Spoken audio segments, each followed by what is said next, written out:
Hey everyone, Dave here with another episode of the Philly Tech Connect podcast. Today I'm speaking with Jason Reiser.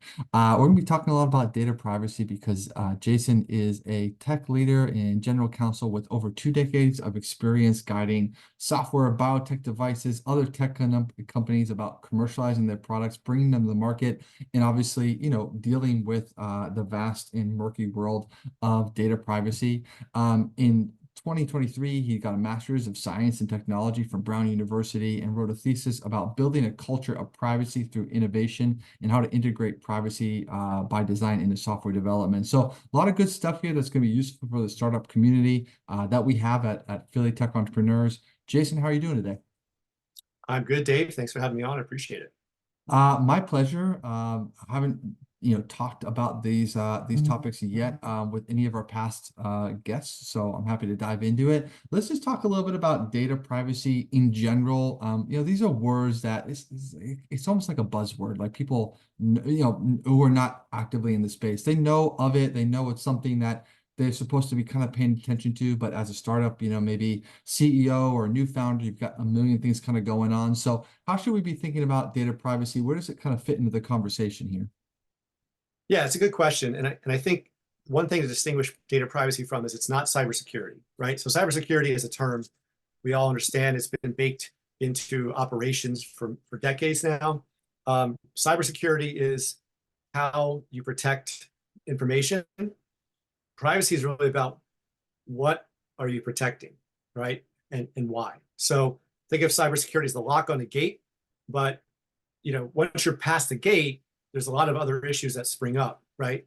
So privacy doesn't always deal with data breaches. It doesn't always deal with bad actors, right? Data privacy is sort of becoming a way of how do you manage all the data in your company. And I and others like to say every company is a data company, whether you believe it or not.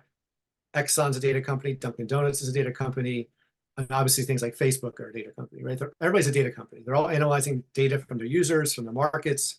And so when you get into the area of data that can identify somebody, whether it's their name and address and social security number, but also their biometrics, like their fingerprint or their eyes, you hold your phone up and you look into it, right? It's storing because it has to match a record of your biometrics. That's data privacy, and on it goes. So that's the context to look at it. It's really the what are we using, why are we using, and how are we sharing it?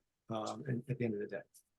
When you talk about data privacy, and you reference, companies that maybe are not known as data companies, like Exxon, for example, and some of the other ones that you mentioned, it's always associating this with this concept with very large companies, the Fortune 500 or Fortune 100 companies, that this is something that they need to be concerned about. But me or someone else in the community who's got a new startup, working on the software product on the side, that this is not a priority for them. Why, tell me why I'm wrong and sort of where data privacy, when does this become a priority for someone working on their business? Yeah, good question, and it's something I've been addressing very recently. One of our members, Gary Cohen, who's an agile coach, software developer, and I have been working together recently to sort of build a series of articles on this very topic. And it's really about the intersection of software development and data privacy. So if you're a founder and you're trying to develop an app or website or product, it's most likely going to, one of your goals probably is to get users. Now, it could be a medical device, and that's a different story. But if you're building sort of a traditional tech app or product, it's going to need users, right? Typically, users are the lifeblood. You need either to pay or subscribe or to feed your engine so you can make the product better and get better market share. So if you're a small company, you think, well, listen, I really don't have many active users. I'm still in the MVP stage. Data privacy is something for later on, like I'm selling my app on the iOS store or whatever. But by then, it's probably going to be a little bit too late because a couple of things you got to think about. Who's your keystone client going to be that you want to sort of latch onto and advertise? Like this is the first early stage company that's using our app, and you want to shout from the rooftops about that. Well, today companies are starting to ask about your privacy practices. So they're going to ask you questions about your storage, your retention, your deletion, and your interaction with your customers. who have a variety of rights depending on what state they live in the United States. So if you're starting to ask the question a year, 2 years into your development cycle, you're now going to have to start answering these questions. And if you haven't sort of thought them through and built them into your life cycle, then you're going to have to do it at that point. And that's when things start to break and go wrong. And you can start, then you get the vendors coming in and say, we'll fix it for you. And then you have all that time and energy spent trying to find a vendor who then has to come and integrate and figure it out. And then there's money flowing out the door. So from my perspective is, yes, you don't need to have a full-blown privacy suite day one with dashboards and everything else involved, but you do need to address, whether from a data lineage point of view or from just the basics, privacy policy, data flows, use cases. You got to start thinking about it early on so that you're not caught unprepared later. And is that relevant for companies that maybe are not, product heavy, services industry, you have an agency? We have customers, I don't necessarily think of them as users, but they're certainly customers, they have data. Does the conversation change in any significant way when we're talking about those types of companies that are not like product first? It changes, but you're probably going to be a vendor to somebody, right? Who is a data company. And all the obligations that they have to flow to you. So you have to say, I'm going to treat the data that you give me to do this slice of the job that you need in a proper way. You're going to need some access to some sort of data, most likely. And you have to sort of represent that you can treat the data the same way they treat the data, as appropriate for what the service is providing. So that's one angle. And that has become codified in at least the California law, probably a couple others. And so you have these agreements that get placed. They're called data processing agreements that used to only exist in Europe, now filtering into the United States because of these state laws. And you either as a processor or data owner have to figure out your rights and responsibilities. So you're still going to be exposed to requirements of data privacy if you want to build your business serving those sort of hardcore tech companies that have the vast amounts of data. You mentioned a couple laws, one being California, and maybe some of the policies that are changing there. I'd like to talk a little bit about that for a minute. Some years ago, let's call it, I don't know, maybe about six or seven or so, in my recollection, there was a pretty famous law called GDPR that was coming out, and I'm not an expert on this, you are, but from what I remember, because I was running a software app at the time, it was more of a European-focused data privacy law that, all the apps kind of had to make significant adjustments in the way they were handling their data to abide by this new law. It caused a lot of frenzy. A lot of people, the compliance rules were kind of murky. It wasn't clear. A lot of ambiguous language was being used. A lot of companies weren't sure how they were going to deal with it. And now, looking back, I question whether there was a lot of teeth to that law, and I'm happy to stand corrected on this, but I do kind of wonder, after all the commotion that it caused, is it still a large part of the dialogue in your day-to-day kind of software? So I'm kind of curious, about your opinion on, I guess, number one, some of the policies that we're seeing in the US, if we're kind of trending maybe behind Europe in this way, what to kind of expect. And then from a punitive, what has teeth to it? How should we really be kind of looking at these laws? Do they make a big commotion and then we move on, or what? Yeah, so the European law, as you're right, was about that time frame. And it is truly a way of life now in Europe when you're talking about corporate interactions, in terms of contracts, in terms of data flows. It's been baked pretty well in. Now, the teeth in those laws can be like 2% of your revenue. It's like the greater of some huge millions of dollars or euros or 2% of your revenue. Obviously, that can be quite large if you're a big company. And then you have to sort of get these forced programs of compliance, right? So it can greatly disrupt your business. Coming to the US, the laws are all a little bit different. Some have private rights of action. So that means the civil attorney can step into the shoes of the attorney general and go after you. Some reserve the rights to the attorney general's office, like California, and they have to get the first bite at the apple. But I always say, forget the dollars, right? Because dollars, you have insurance perhaps, or you have, whatever. it's about reputation and disruption. So it's like if you had an SEC audit tomorrow, right? People get ready for SEC audits by spending months with professionals and workflows and meetings, right? So now imagine that you have a privacy regulator saying, we got this complaint that you're not deleting data that you're supposed to delete after a request by a client. And they say, show us your process, your flows, your retention schedules, who's responsible for this, all this sort of stuff. And now you have to deal with the disruption. All the people that were building your product or helping you gain market share or whatever are now focused on these internal meetings to deal with the Attorney General. And now it becomes a news story, and your competitor says, oh, look at them, they don't do it right, we do. So you can really stand to lose. I say the regulators are bad, but you get lawyers, you can hopefully work out a deal and it doesn't cost you too much. You get a remediation plan in place, but it's the reputation and disruption to your business that's truly the cost. And with so many different laws coming out, the longer you wait, the more time you're going to spend figuring out, do I have clients in Utah? Do I have in Virginia? Are they, customers in California? Where's my business located? Is it big enough to be subject to the act, or is it still too small?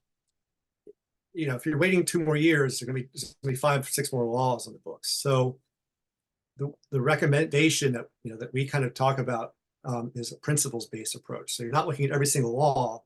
You're looking at what's the best overall way to deal with data hygiene, data usage, data sharing, data deletion, and how to build a system called privacy by design from the get-go so you're not catching up. So the short answer to your question is it's very disruptive, can cost you a lot of money, but more likely to cost your reputation at the end of the day. And there's a lot of big companies now that are putting, like Porsche has a whole big thing on the website about how they're using privacy as a market differentiator. And there's other companies like Uber was the first company in the United States that actually got penalized by the Department of Justice and required to build a privacy by design program into their way of doing work because they had so many problems under the old regime, how they used personal information. So come from many different angles, but that's kind of my long answer to your short question is it's more disruptive than you want to deal with. Excuse me, Jason. I'm sorry. I just had an issue with my speaker not working. Are you still Okay. hearing me? You Yes. seem to still be hearing me quite well. Okay, let me see if I can make an adjustment on that. It's mostly just mostly on the headset, I think. One sec.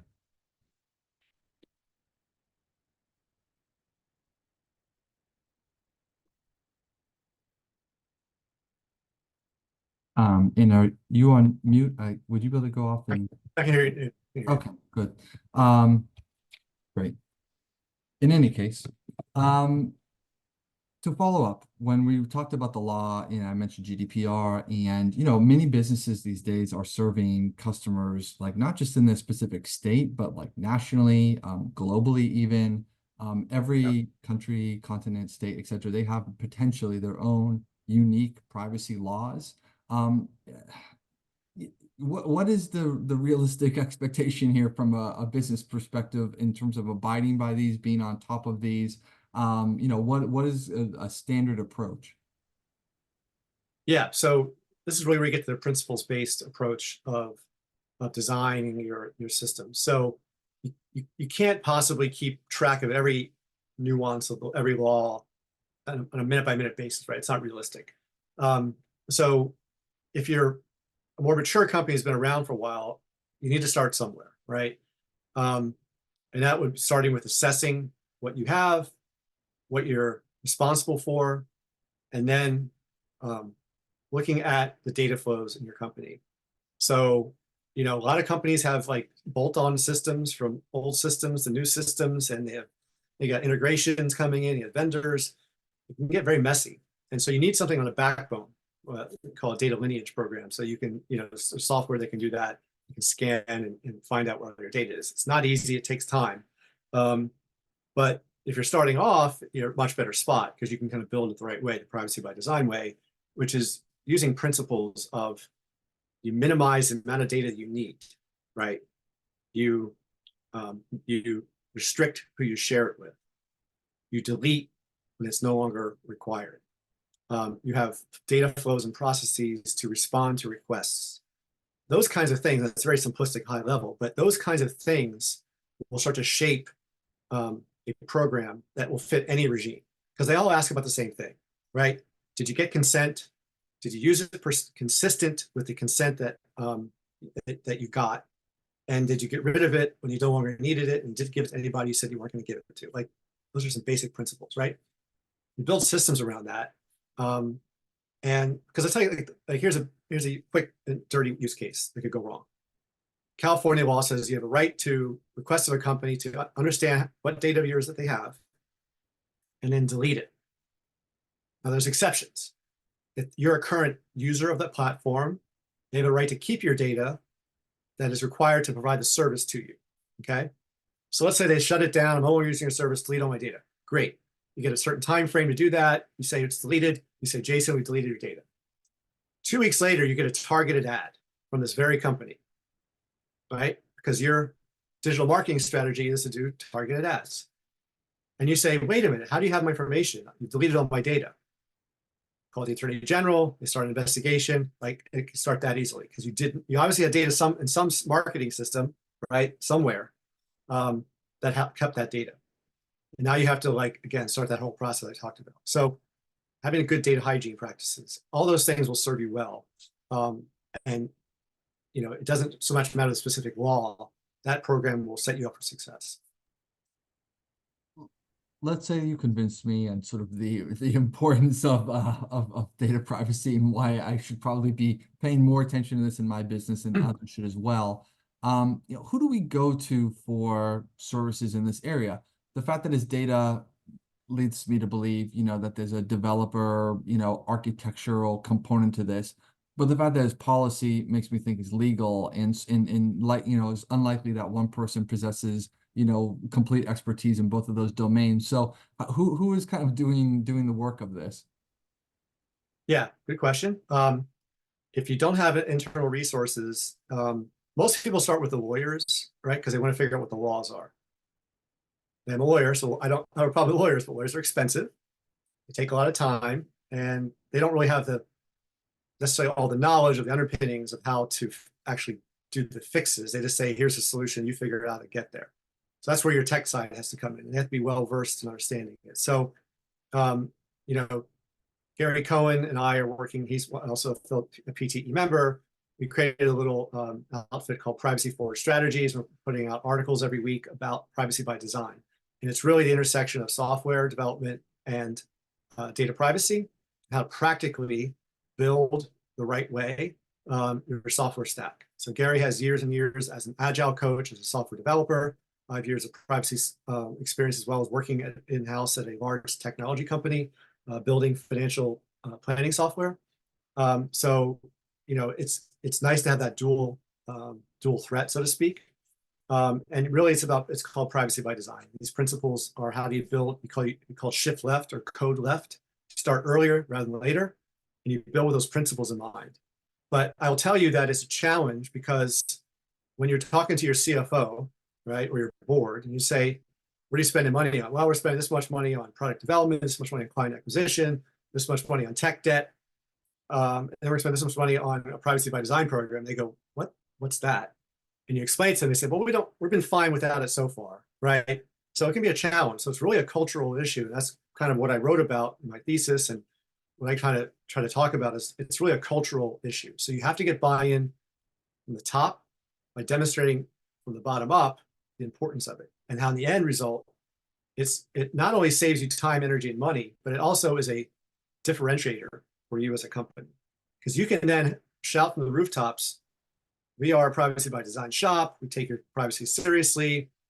Some companies even put up customer-facing dashboards so they can actually self-serve a little bit how their data is used. Like, it can get really creative, and it does take time and energy in the beginning. But once you've done it, you're set for success in the future. Like, you can just go on and just not worry about it because it's self-sustaining. You have an educated workforce that works together with your privacy teams. You can get software scans. You can do all kinds of different things at the end. But once you have that cultural in place, it's not a challenge as much anymore to get things right. Yeah, it's interesting you talk about privacy being a differentiator, from a marketing acquisition standpoint. I didn't think of this as a theme like 5 or more years ago, but now it feels like it's coming up more often. And I could be wrong with this example, if this represents kind of what you were saying or not, but like a company like DuckDuckGo, which is a search engine that I feel like has positioned themselves as, hey, we're the Google that doesn't track like everything about you. And I believe they're like a Philly-based company as well, is somewhere where I feel like privacy has been a differentiator for them. Would you agree? If you Yeah, know them. no, I do. And I think the way to look at it is, every app you have is a terms of service and privacy policy, which nobody reads. You scroll as fast as you can to press accept, right? People value their time and productivity more than their privacy because we have all these data breaches that occur. Equifax, Wells Fargo, they all occur all the time, Target. And everybody's just like, we're so numb to it because we just assume all of our data has already been exposed. And it's a luck of the draw whether you are a victim of identity theft, right? Um, but that's sort of like, that's just like throwing your hands up in the air and saying, well, I don't care anymore. But that's why these laws would come into place. And I think as these laws do have more teeth and they get more exposure and you start to see more high profile examples, companies are going to realize that they don't want to be the next one, right? They don't want to be that next example because the costs are pretty significant when you get into these issues. So I think that um, you know Europe looks at privacy as a human right, as a fundamental right. The US has looked at privacy as a bargaining chip, a commodity that I can buy and sell, which makes it less valuable in the end. And we're moving now more towards this European model where it's a right that you have, you can't just give away so easily and can't be taken from you without your knowledge. So, it's starting now to gain, it's starting to roll downhill and it's getting a lot more momentum. And I think over the next 2 or 3 years, you're going to start to see more and more examples in the public of things that are done wrong. There's only so much power, time and energy that every state has to investigate every company. They'll find a few big ones, make examples of them, and scare them straight. I know Sephora, the makeup company, had a big one about a year ago. So they're starting to trickle in. Yeah. Super interesting discussion, Jason. It sounds like you mentioned, you're putting out some content. I'd love for you to share it in the community, by the way. We have a Slack channel dedicated for sharing content that is Sure. created by members. For people that want to get in touch with you, where should they go? Yeah, you can reach for this kind of topic, Jason at privacyforgestrategies.com. My colleague Gary at privacyforgestrategies.com. And I'll post something in the Slack channel if Gary hasn't done it already. And I'm happy to have a discussion, even if it's just high level, just to learn more. But again, I've been immersed in the world for a long time, so I get it. I'm kind of nerding about it, but rather than putting your head in the sand and saying it doesn't apply to me, it's good to have a little bit of knowledge. Then make your decision, right? And it's an informed decision. At least you can say I looked into it, right? Awesome. Thank you so much for walking us through that today, Jason. Hey, welcome. Pleasure to talk to you.